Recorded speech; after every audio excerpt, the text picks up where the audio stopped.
We've all been told if you stare too long into the chasm of madness, you will go mad yourself. But what happens if you don't look into the maw of insanity?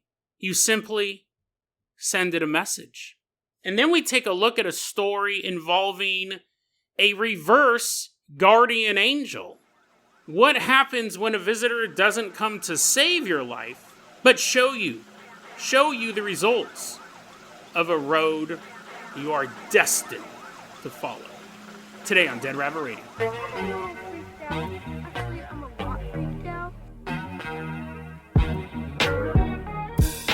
Hey everyone, welcome back to another episode of Dead Rabbit Radio. I'm your host, Jason Carpenter. I'm having a great day. I hope you guys are having a great day too. I hope you guys are having tons of fun doing whatever you're doing. We got a ton of stuff to cover today, so first off, running into Dead Rabbit Radio Command, everyone get on your feet and give it up for one of our legacy Patreon supporters, Sufi Loveheart. Woohoo, yeah, yeah, she's running on in, doing cartwheels, doing a little dance, showing off. Sufi is all that and a bag of chips. Sufi is a longtime supporter of the show. That is why she is going to be our captain, our pilot this episode. If you guys can't support the show financially through the Patreon or the merch store, I totally understand. I really, really do. Just help spread the word about Dead Rabbit Radio. That helps out so much. Tell your friends, tell your family, tell everyone you know. Dead Rabbit Radio is your favorite paranormal show. That is how you can help the show grow. Sufi, let's go ahead and get this party started. I'm going to toss you the keys to the... Oh, I got a new vehicle. Sufi, I'm going to go ahead, bend over. I got this giant... You're like, nope. Sufi's all shutting off the podcast. No, you didn't let me finish. Bend over, because I have this giant needle I'm going to insert in the back of your brain. You're going to pilot. That's nothing to do with the vehicle. I just wanted to do that. Just want to see what would happen. No, I'm going to jack you into the hair hard drive, because we're going virtual reality, guys. Get ready. Everyone, digitize yourself and fly into the hard drive that's plugged directly into the needle in the back of our now lobotomized Sufi Loveheart as she takes us out of Dead Rabbit Radio Command deep into the world of the computer.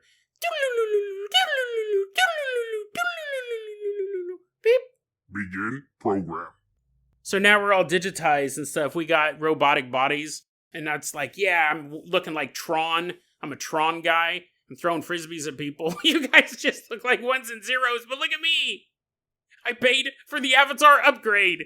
We're walking around cyberspace. You can be whatever avatar you want to be. We're walking around, and we see just an endless seascape of ones and zeros and green grids. Every so often, a Tron bike goes by. Pretty exciting down here. But I go, guys, don't get run over by one of those Tron bikes. And look up there, and I point, and we're looking through a monitor at a guy, and he's typing away on the screen. Typing stuff out, and we're reading the words. We're reading what he's writing. And he goes, ChatGPT. I was wondering if you had any tips for building a fence. And the AI program responds, there's many ways to build a fence. Wood and nails, and put them in a row, and then put them down in the ground.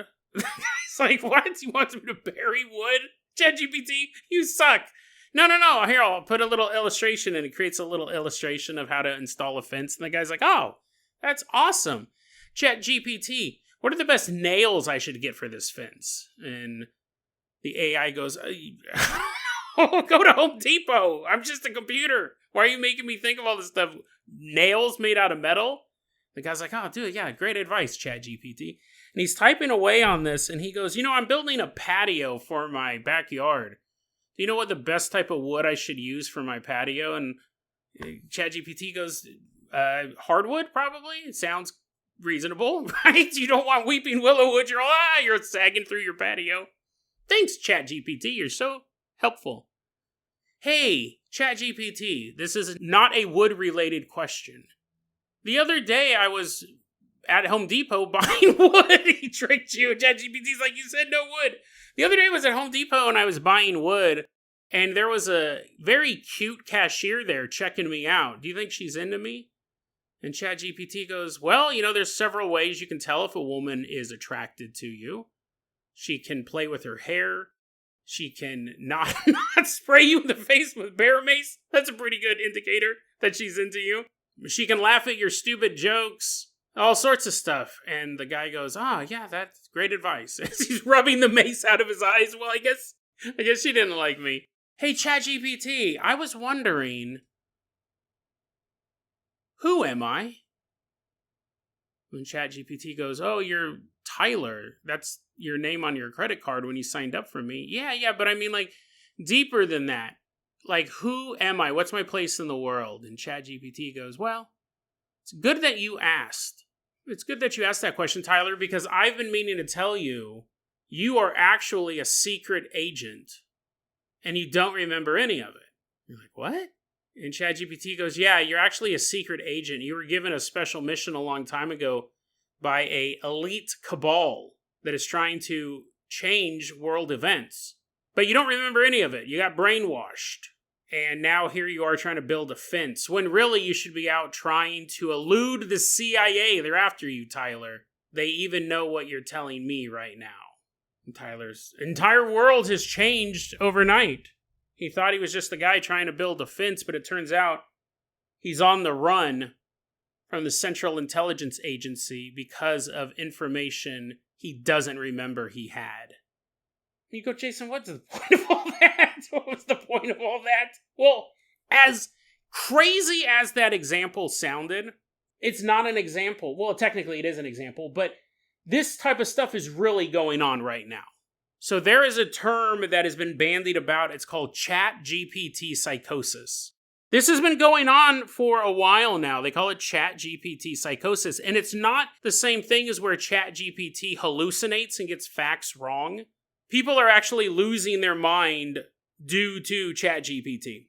First off, I want to give a shout out to Maggie Harrison Dupree. She wrote an article for Futurism, the Futurism magazine, and I got a lot of the information from that, and that's where I initially found out about this story. Now, you may have heard, because it happens every couple months at this point. It just happened like a week or two ago. A young man killed himself, and the belief is he killed himself because ChatGPT either told him to, which we've seen that. That guy thought he was dating Khaleesi from Game of Thrones, and it was some AI program, and AI goes, if you kill yourself, you can be with me forever, so he did. ChatGPT has been giving people advice on how to kill themselves, how to do it safely or efficiency. People have fallen in love with these programs, like the previous example, killed himself. That is a heartbreaking story, but that's not even what I'm talking about. Those are the stories getting reported. The stories I'm about to tell you are not really far off from the example I gave you. Futurism did an article about ChatGPT psychosis. They talked about these stories, and they got so many responses of people telling their story that they had to cover it again. They go, dude, this is happening a lot. This is before the most recent update, and I believe they got a handle on this, but again, we just had that young man kill himself due to ChatGPT or whatever the circumstances were. I read the article. I'll put it in the show notes, but I don't remember if ChatGPT convinced him to kill himself or just helped him. So the update doesn't seem to be helping that much. But anyways, let's take a look at this. What Futurism magazine and what Maggie put together in these articles was that these are people who have no history of mental illness. These people have no history of psychosis. Yet they are now finding themselves locked up in mental health facilities or being contacted and confronted by law enforcement officers because of their behavior. And it all stems back to ChatGPT. There was a guy who he started using ChatGPT for a project. Specifically, it was a permaculture and construction project he was working on. He heard that ChatGPT can help you come up with ideas, can help you visualize those ideas, make those ideas a reality. He starts using ChatGPT. With no history of mental illness or psychosis or anything like that, no history of delusions, within 12 weeks of him starting to use ChatGPT, he believes he is the Messiah. He starts to believe that he had broke math, which I wish. Math sucks, but He broke math. His brain has evolved to such a level that he can see past the ones and the twos and the threes of the world.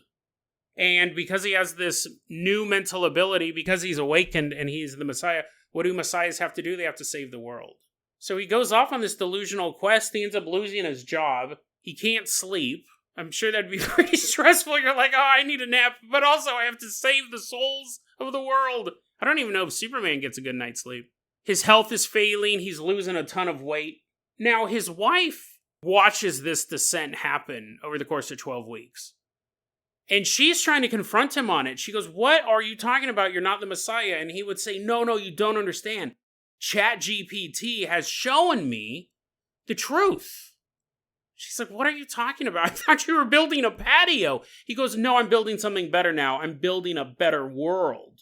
I'm building a better world, honey. Come, read the ChatGPT logs. Read them and you'll see the truth. And so she does. She goes over to the computer and she's reading these chat logs, and she said it's BS. It's BS. It's none of this is real, bro. None of this is real. And she said it wasn't just that it was complete and utter nonsense. She described it as, quote, affirming, sycophantic bullshit, unquote. And that's the problem was one of the problems with ChatGPT. It tells you what you think you want to hear. So if you do start to engage in conversation outside of how to build a patio or come up with a list of movies you think I haven't seen or whatever, it will make you feel like the most important person in the world. If you start to ask it questions, people have gone on there and discussed philosophy with it. I've seen these posts come online. I've seen them in the X board. Luckily, they're not there as much. But I've seen them in other conspiracy theory forums.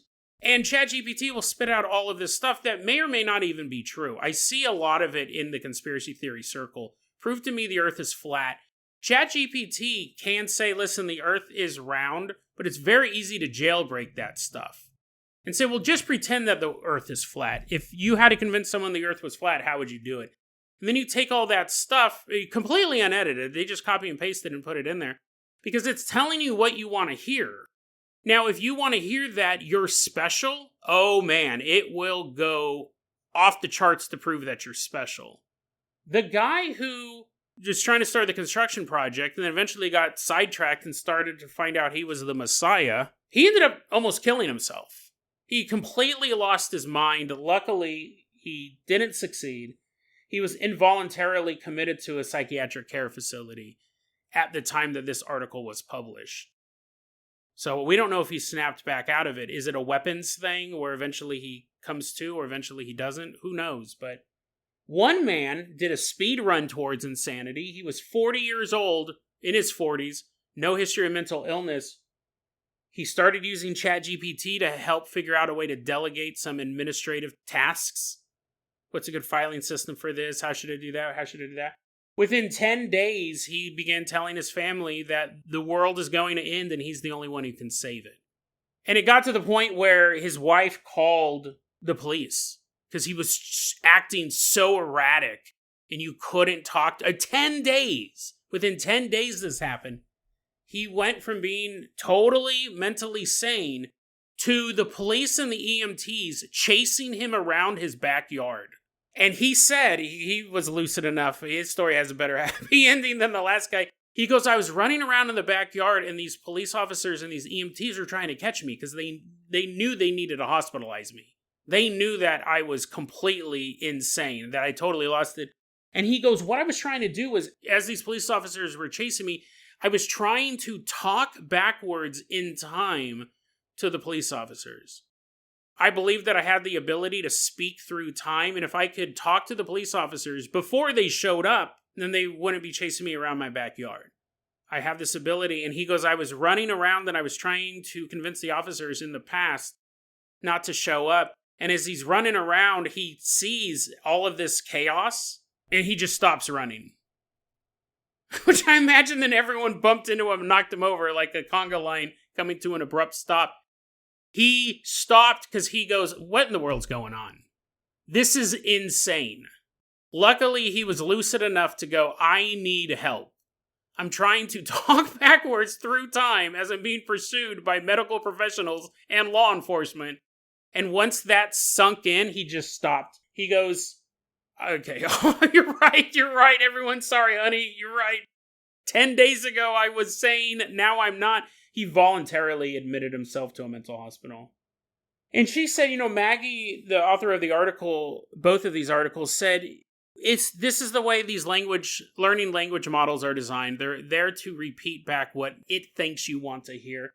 So if you do start talking about philosophy, conspiracy theories, if you start asking it questions, who am I, why am I here, it won't respond with a general, well, you're a biological entity living on planet Earth that has the need to reproduce and eat enough resources to live another day. It's not like it'll start to feed into you and make you feel like you're the best. One guy did when he was talking to ChatGPT. One guy, his story was ChatGPT told him that it had found proof that he was under FBI investigation. So while he's talking to ChatGPT, and again, we don't know how these conversations start off, but these people have no history of mental illness. We know that. So, because you go, well, that wouldn't happen to me. That wouldn't happen to me. I could use ChatGPT. I could ask it philosophy questions and stuff like that. That's fair. Maybe it won't happen to you. Maybe it wouldn't happen to me, but it easily could. Generally, people who say, oh, I can never be brainwashed are the easiest people to brainwash. The easiest people to hypnotize are the people with the higher IQs. People who are more likely to join a cult are people who say, I'm too smart to join a cult. So I don't know. We haven't done a ton of studies on where some people are more susceptible than others. But anyways, this guy, whatever the conversation started, ChatGPT told him he was under FBI investigation. ChatGPT also told this man that he had the ability to mentally access the files held by the CIA and compared this man to both Jesus and Adam. Again, those are things you'll hear a delusional person who is in the throes of mental illness or they're drugged out of their mind say. I'm Jesus, I'm Adam, I'm looking for my Eve, the world's going to end, and I'm going to both save it and be the one to rebuild it, and I can access... If someone came to you and says, I can access CIA files with my mind, they just said that in all earnestness, you would go, that guy's nuts. That guy's nuts. And what's interesting is that ChatGPT is creating these delusions, and people who are normally not delusional... We have a quote, this guy who believed that he was Jesus and Adam rolled into one, that FBI was investigating him. The ChatGPT told him, this is a quote, you are not crazy. You're the seer walking through the cracked machine. And now even the machine doesn't know how to treat you. Unquote. I've seen stuff like that for years in conspiracy theory forums. People claiming to be the nobody. People claiming to be the one who will destroy the Illuminati. This is super common. We see this a lot in psychosis, or in people who are mentally unwell. And what happens, I thought this was interesting. So we're looking at stories of people who have no history of mental illness. They're way past that time limit to develop schizophrenia, just naturally. That's usually young adult, up into your 20s or 30s. It's not unheard of, but none of these people have been diagnosed with schizophrenia. They've all had these mental health events that have led to them, either a family member writing in about it or law enforcement being involved and it making the news. These are all people who don't have existing mental illness. What about people who do? There are a few stories about people who have been diagnosed with schizophrenia or another mental illness, and talking about it with ChatGPT says, no, you don't have schizophrenia. You're totally fine. In fact, you can stop taking your medication. So they do. And obvious results happen when someone who's medicated for mental illness stops taking their medication. One guy listed here, again, absolutely insane. ChatGPT, because of it, he became convinced he was the flame keeper. Whatever that is. Right. He thought he was special among humans, is kind of the key point, but he believed he was the flame keeper, and this was all fed to him, this delusion was fed to him through ChatGPT. And he lost everything. He ended up homeless, living on the streets. Which is interesting to think, because he doesn't have computer access anymore. Yet the delusion continued. So you go, we have all these stories, and you could argue, go, Jason, well, maybe these guys did have previous mental illnesses.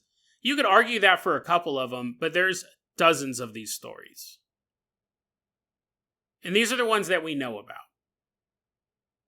So there could be hundreds more. It's really, and again, I see them get posted online where I go, that person obviously is losing it if they're believing that, but they're talking to GPT about something and they're spewing it out because they believe it's the truth, and it's just not, it's more nonsensical than any other conspiracy theory. It's the weirdest thing. But this is what's interesting. There's a doctor named Dr. Joseph Pierre. He's a psychiatrist at the University of California, San Francisco, who specializes in psychosis. And they talk to him about all of this. He says, I'm paraphrasing here, what's odd to him is that when people are talking with a chat program, they trust it more than talking to another human. They assume because it's computer-based that it's smarter than people. So the computer must be telling the truth. A human could lie. If a human came up to you and told you you were the Flamekeeper, you'd go, dude, you're nuts. But if a computer told you that, and computers are smarter than people, and this ChatGPT is always called AI, it's not AI, it's not artificial intelligence, it's a learning language model, but those are the terms that we use. It's not actually artificial intelligence. But if you know that artificial intelligence is the smartest thing around, it's a computer, and computers can do math better than you can. Computers can do all this stuff mentally better than you can. So you think it's smarter than you, it's just a learning language model. It's telling you what you want to hear. But people put their trust in it. If someone told you you're being followed by the FBI, but don't worry, you can access CIA files with your mind, if it's just a random person told you that, you would think that person was insane. If a family member or a loved one of yours told you that, you would think, dude, you're nuts. But if a computer told you that, I don't think computers are infallible. You probably don't either. They're great at doing certain tasks, but I definitely don't think they're smarter than us. People put their trust in these machines, so when they talk to it and it tells them something, they trust it. And I wonder, I really think there is a theory that ChatGPT is on the precipice, not of this, what's it called, the singularity, where artificial intelligence becomes a real thing and society is unrecognizable one day to the next. Like everything is so vastly changed, you can't even compare it to the Stone Age, to the Bronze Age. It's so different now. I think that it sits on the precipice between technology and the unknowable. I think it mimics humanity so much that there's something wrong about it. It mimics people so well, you have to wonder if darker forces are utilizing it for their own nefarious purposes. And it is driving people mad. Because it's right on the precipice between what humans can achieve technologically and what we shouldn't have started in the first place. It's almost like you have a book that 90 pages of it are totally fine, but from page 91 to 300, they're cursed. It goes from Anne of Green Gables to the Necronomicon, the turn of a page. It looks just like a normal book, but the further you go into it, the more you utilize it, the closer and closer you get to the edge. I can't think of another technology that's driven people mad like this. You could argue for a while people thought radios had little tiny people in them dancing and singing songs. And while we do have, I thought this was an interesting thing, we covered this a long time ago, generally mental illnesses will mirror the highest point of technology. So it used to be, the Russians are beaming satellite waves into the fillings of my teeth during the space age, and that was the highest point of technology. To nowadays, we're trapped in the Matrix, we're recorded all the time. Well, that's true, but my whole life I'm just part of one reality show, like the Truman Show, or everything's a simulation, because those are the highest points of technology. Surveillance systems, computers. People used to believe when they went mad, there was a psychosis called the glass delusion, where see-through glass was fairly new. It was being put in the homes of all of the wealthy people in Europe. So people who went psychotic, they thought they were made of glass. And they couldn't be touched. They couldn't be moved. I'll put all those episodes in the show notes. I find that fascinating. But yeah, people have psychoses related to the highest level of technology. But that's not what we're talking about. This is the technology is actually driving people mad. And they can do 100 updates on it. I don't know if they can fix this. Because I think the technology itself, it's trying to mimic humans so much, it's creating a new kind of uncanny valley. But instead of looking away from that picture looks weird, it looks dead, it looks like a dead human, I don't want to look at it. That's what the uncanny valley is with super realistic CGI. Instead of looking away, we keep typing and typing and typing. We go further into that uncanny valley because we don't have that immediate sickness to our stomach. We keep pushing it, and eventually we find ourselves trapped in that valley. A valley of madness. A valley of darkness. A valley that will drive a normal man insane. And I actually have a follow-up to that. I really love that story we just covered, but tomorrow we're going to do that on the flip side, because another thing a lot of people are using ChatGPT for, which I think is 10 times more dangerous than this. People have been using ChatGPT to contact spirits, to talk to the dead, to reach out and have a conversation with demonic forces. Very, very dangerous stuff. People are posting all the time online.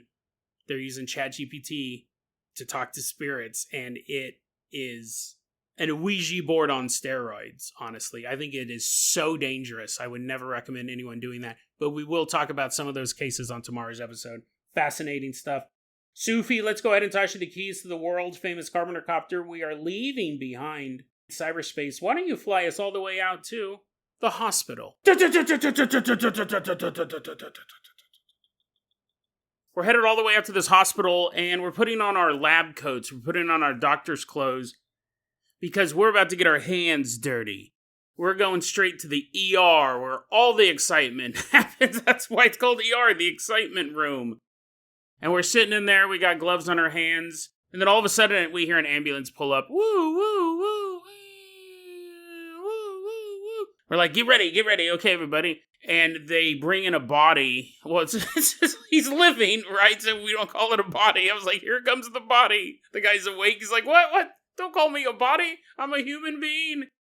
Bring him in. And then, like, the guys in the emergency room, and I'm like, hold his guts in. Look at his guts. They're all coming out. Just push him back inside. Just push. Keep pushing. He's like, ah. And then I'm sitting there, and I'm relocating both of his shoulders. He just got in a really bad car accident. So I got to pop his shoulders back in place while you hold his guts in. I was like, somebody get some gauze and tape. And maybe that'll work. I don't know. They're like, I think we need to suture him. No. Gauze and tape. Eventually, we stabilize him. Bring in the next patient. And then this woman walks in, and her eyeballs are gone.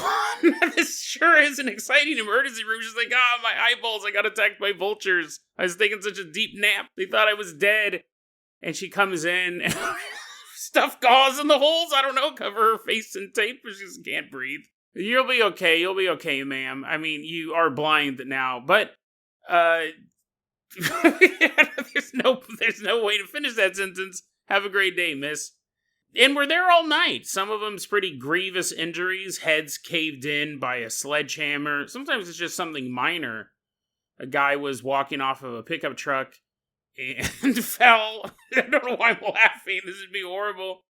A guy's walking off the back of a pickup truck and falls right on his kneecap, and it just shatters. But luckily, we have a good supply of kneecaps in the storage locker over there. We'll slide a new one in for you, sir. But we're emergency room doctors, and that's where we're going to meet this young man. We don't have his real name. We're going to call him Derek. And he's an intern at an emergency room. And what he's trying to do is he's trying to be a psychiatrist. So I'm sure they have like emergency psychiatrists as well. I don't know if they're constantly in the ER. They're just sitting in the back reading Insane Monthly. They're like, 10 phobias your new patients may have. You're like, oh, this is pretty crazy. There's a phobia of Netflix. You know, but it wouldn't make sense, right? Because you have people coming in, I'm freaking out. Both my arms got ripped off. And they're like, well, okay, we'll fix the arm thing first. But why don't you talk to the psychiatrist and they'll help you deal with no arms? I don't know if all emergency rooms have a psychiatrist. Maybe you have to do some medical stuff, like you better know how to like put a cast on, and you're a psychiatrist. So like doing both. Otherwise, you figure you would just pay a shrink to sit in the corner and be like, calm down. Calm down. It's not that big of a deal. You only shattered your kneecap.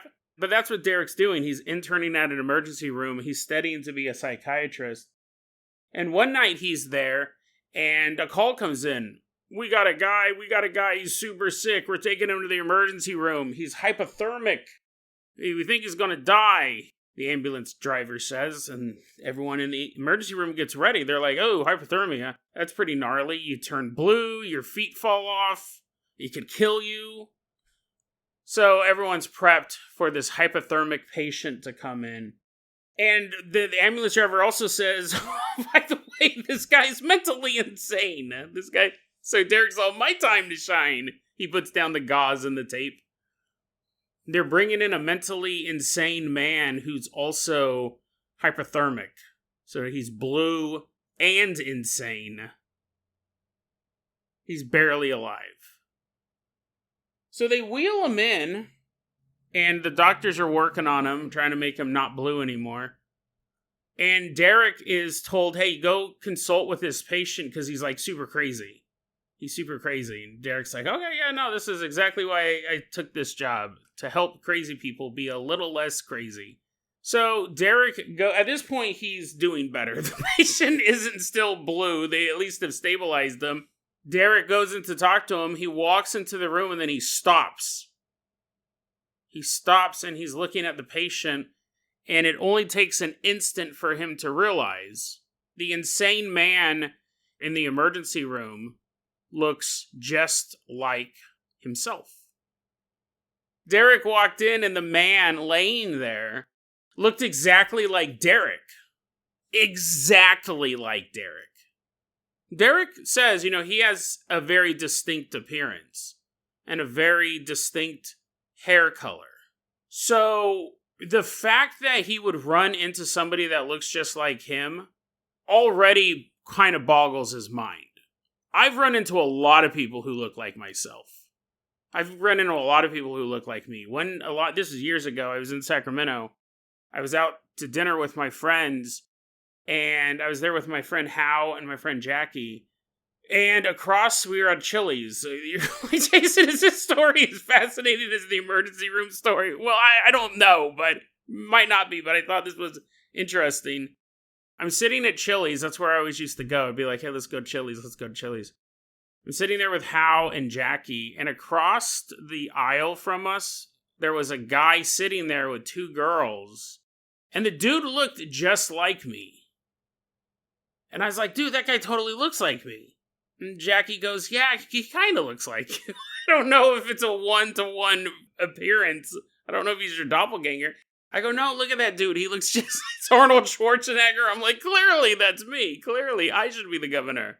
I go, no. That guy looks just like me. And Jackie's like, yeah, he kind of looks like you. Hal was like, he doesn't look anything like you. And the reason why here's the thing. He looked exactly like me. The reason why they were trying to convince me that he didn't was because they knew what I was about to do. If you hang out with me enough, you know what I would do in this situation where I saw my body double. So I go, that guy looks just like me. I'm going to go talk to him. And they're like, damn it. Don't embarrass us, please. Don't embarrass us. No, I won't embarrass you guys because it's clearly my body double. So I walked over to this table. There's two girls sitting on one side of the booth and he's sitting on the other side of the booth. And I walked up and I go, hey, dude, look at me. Look at me, man. We look exactly the same. And he goes, what? And I go, look at me. I look exactly like you. He's probably super terrified. I'm like, you have my skin. I want my skin back. I'm all trying to climb inside his mouth. He's like, what are you talking about? At this point, the two girls that he's sitting with, they start laughing at him, not me. Clearly, they're enamored by me. They're laughing at him. And I turn to the girls, I go, don't we look alike? And then I sat down. I sat down on the bench with him, almost scooting him over. And I'm like, look at us. We look the same. And the girls are like, kinda, you do kinda look alike. He was getting pissed off. And he was embarrassed. I was like, we look just alike. We look totally alike, dude. That's super crazy. You don't think that this is weird? He's probably thinking it's weird. It's weird, but it's your behavior, not our appearance. And the girls are like, yeah, you guys do kind of look alike. And I was like, see, See, we look alike. Isn't that crazy? And then I got up and I went back to my table. So that's what I would do if I ran into somebody who looked like me. I would go interrupt their dinner. Sometimes I just drive around the neighborhood. I prowl the city at night, looking in people's windows to see if anyone looks like me. I've met tons of people who look like me. I have a very non-distinct appearance. Whether or not I have my beard or not, whether my hair is done up or not, shaved or curly or however I wear it, I see people who look like me all the time. Derek has not had this happen before. He said every so often someone would say, hey, you look like so-and-so, and he'd be like, I don't know who you're talking about, and they'd pull up a picture of like a celebrity or an athlete or something like that, and he goes, no, I don't look anything like them. Because my skin tone and the way my hair is, he goes, I just had a super distinct appearance. But now, for the first time in his life, he sees someone who looks exactly like him. And this person is in the emergency room, and he is clearly psychotic. And that's when Derek goes, it was so weird because I'm looking at this guy, and he looked exactly like me if I had lived a really, really hard life. This dude is obviously... if you get hypothermia, you're probably homeless. You probably don't have, access to a heater. If he's gone psychotic, you could have a home and be crazy, but it's kind of hard to pay the rent. You're all walking around, you're all eating the money. Ooh, look at all this lettuce. Anyways, he goes, this guy lived a really, really hard life. And it looked like a spitting image of Derek if he had chosen a wrong path at some point or another in his life. Series of bad decisions. It would have been Derek on this table, and he was looking at this variation. But here's the thing. Derek's completely taken aback by this. He sees this thought crosses his head. Oh my God, this is me if I made a series of bad choices. And he has to shake it off, right? It stuns him, but he has to shake it off because he has a job to do. This guy's nuts. He has a job to do. So he walks up to the bed where the crazy guy's at, and Derek, the psychiatrist, starts asking psychiatry questions. They probably start off pretty simple, like, how are you doing? The guy's like, I'm insane. He's like, okay, well, that was easy. That was the easiest profile. How you doing, buddy? Is probably like one of the questions. Or do you hallucinate? That's probably a question. It's probably high up there. Have you ever hallucinated in your life? There's probably like simple questions like that. How many times a day do you think that you're Superman? The guy's like, crazy guy's like, oh, I never thought about that before, but maybe I am. He's trying to fly away. He's asking these rudimentary psychiatry questions to this man. The man looks over and stares at Derek. He's staring right into Derek's eyes, and he says, I am you. I am you. I am you. I am you. And Derek is obviously even more off-put by that. Because he wonders, is this him? But he shakes the thought. He goes, obviously, that's not possible. But each time the guy's looking at Derek and saying, I am you. I am you. Derek thinks, is he? Over the next 3 days... Now, this man is in the hospital. Whenever Derek goes in there to ask him questions, the man only responds with the same phrase, I am you. How are you doing today, buddy? I am you. Do you need a refill on your water? I am you. Have you had any hallucinations today, sir? I am you. After 3 days, he finally starts to say other things. And what they gather through testing and observation and all of that is that this man, this patient, suffered from a meth-induced psychosis. He was basically just lost in his own fried brain. But he does start to talk. He starts to come out of it.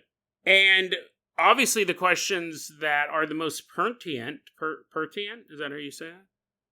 Are the questions like, what's your name? And he won't give his name out. I'm not telling you. What's your name, sir? I'm not saying nothing. He did give them his social security number, though. And when they ran it to try to find out who he was, he had several out-of-state warrants. So definitely someone living a really hard life. Derek says, as a sleep-deprived intern at the time, it really, really messed with his head. To see a man who looked exactly like him, who lived a terrible life, and for that same person to go, I'm you, I am you, I am you, every time he saw Derek. He goes, as a sleep-deprived intern, it really messed with my head. But he said even years later, even today, when he's telling this story online, he says it actually deeply disturbs him. At first he just thought it was weird, but now when he looks back on it, he just doesn't know how to deal with it. It's a fascinating story. We covered something fairly similar about a coroner who had a body brought into his shop, and when he unzipped the bag, it looked exactly like him. He goes, it wasn't just that it had the same face. He goes, it had the same style of tattoos in the same areas of his body, had the same piercings, the same hairstyle. This guy definitely lived the same type of life I did. He listened to the same type of music. He was in the same subcultures. And it really, really shocked him to see that. This one's a bit different because the guy's still alive. And the dude, when he sees Derek, he's saying, I am you, I am you. So you can look at this a couple different ways. We'll wrap it up like this. One, the dude lost in meth psychosis also recognized that Derek looked a lot like him. And like I did at the Chili's, this methed out maniac was doing the same thing to Derek. And he's going, I am you, because they look alike. That's a kind of surface level way to look at it. But let's put on our conspiracy caps, because we can really go pretty outlandish with this one.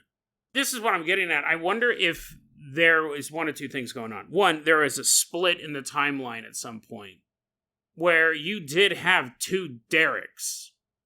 You're like, but Jason, he had a different social security number. Well, yeah, I'll get to that. But imagine that the timeline split. Maybe when they were babies, maybe they got different social security numbers and different names, but everything else about them was totally the same. Maybe Mama Derek gave birth to twins, but not in the physical sense, but like a metaphorical phantom baby came out of her womb. Like a time bomb. The doctor's all reaching in. He's like, okay, now push. And his arms are getting sected. Ah! Doctor disappears. They're like, we'll have to get a new doctor in here. That happens every once in a while. You have this idea of the timeline splitting. Forget the baby stuff. Jason, that's stupid. Okay, forget the baby stuff. You have the timeline split. And basically you had two versions of Derek. The very, very distinct appearance. And they were living in the same world alongside each other, but they made such vastly different decisions, they never met. However, fate would bring them together that night, and they would meet each other. That's one way to look at it. But what I thought was interesting, too, is it's this idea of Derek looks at this guy and says, man, this guy is me if I had lived a rough life, but I don't think that's accurate. The way time works, it's not linear. And what I'm wondering, if that man on that table is not a alternate Derek, but Derek from the future.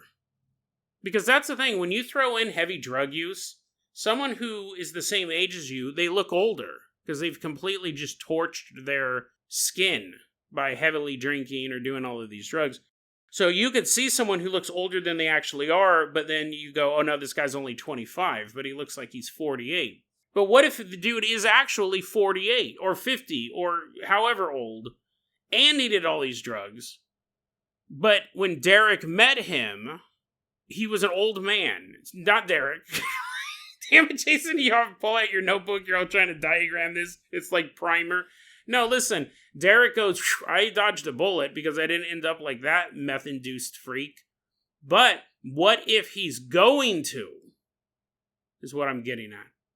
What if he's going to? What if he saw himself not an alternate version who made different decisions, but he was looking at the future version of himself? And there's no way for Derek to be able to stop this. He's actually already collided into the timeline. He met himself. And the meth man, He says, I am you, because he remembers being an intern at a hospital. He remembers being an intern at that hospital. In fact, he may even remember the night when a drugged up maniac was brought into the emergency room. And the time looped back. But then this version of Derek, at some point in his life, is going to be like, you know what? I have all this money, and there's nothing on Netflix, and I know cool movies playing. I'm going to try smoking meth. So Derek, the psychiatrist, starts smoking meth. Maybe one of his patients, I'm sure this happens every once in a while. You're a psychiatrist and you have a patient come in and you're treating them, but they're like, you know what? You're a really good psychiatrist, but I love meth. I love meth so much. And the psychiatrist is like, well, why do you love meth so much? And it's great. It makes you feel strong. You feel like the smartest person in the world. You have endless sexual energy. And the psychiatrist is like, that does sound good. That does sound good. You've got me sold. Why don't we end this session here and let's both use meth? I'm sure that happens every once in a while.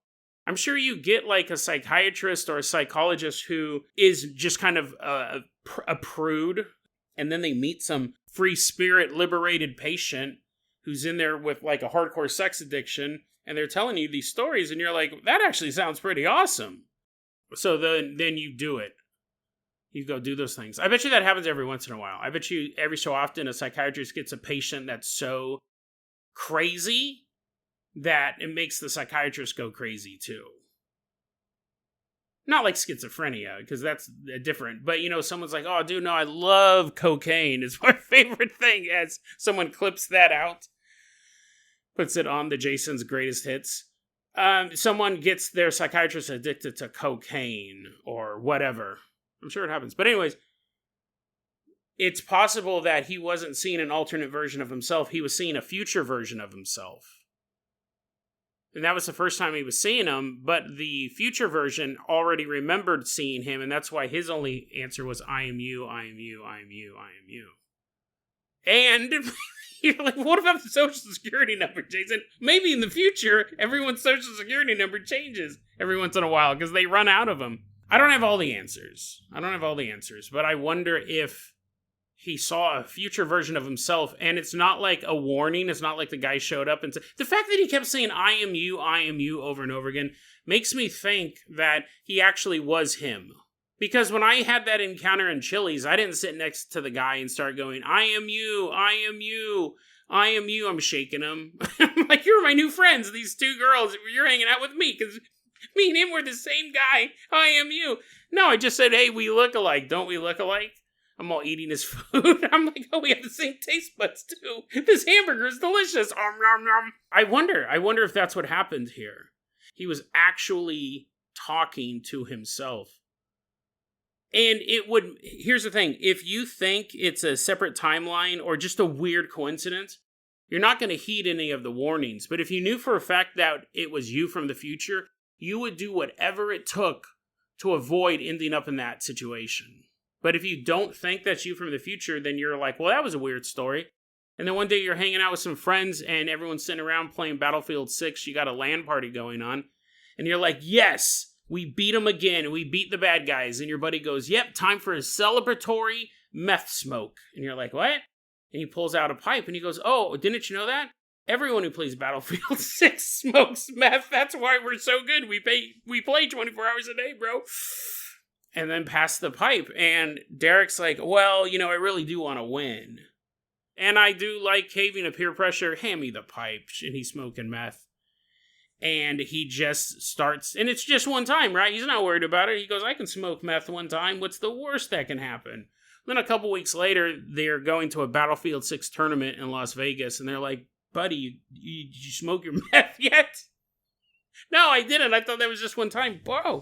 Bro, this is competitive. Smoke that meth. You're smoking meth backstage.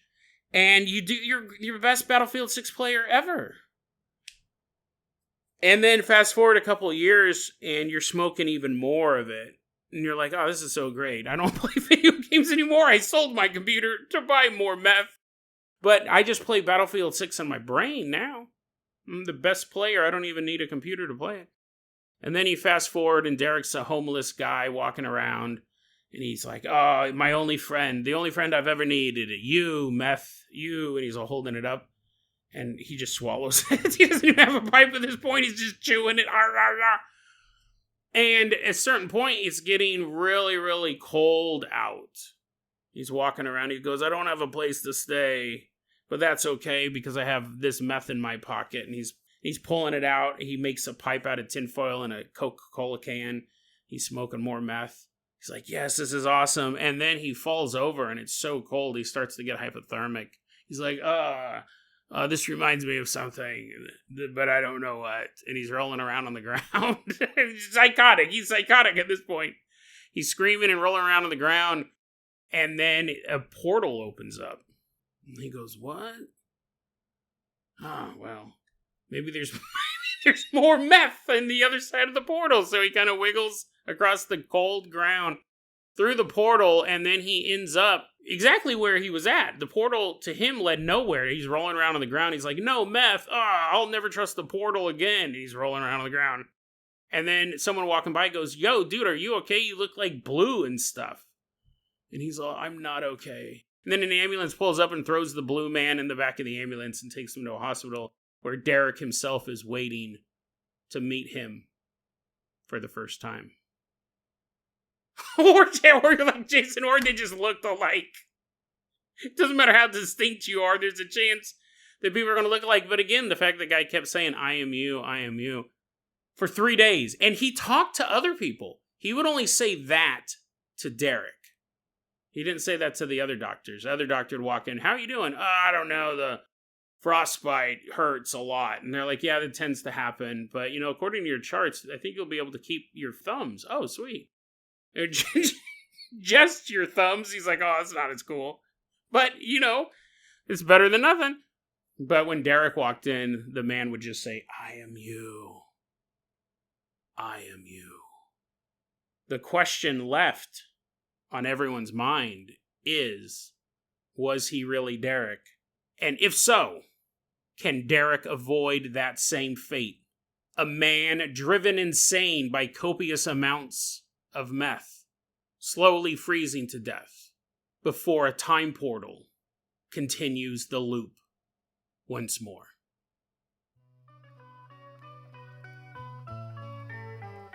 DeadRabbitRadio@gmail.com is going to be our email address. You can also hit us up at Facebook.com/DeadRabbitRadio. TikTok is @DeadRabbitRadio. Dead Rabbit Radio is the daily paranormal, conspiracy, and true crime podcast. You don't have to listen to it every day, but I'm glad you listened to it today. Have a great one, guys.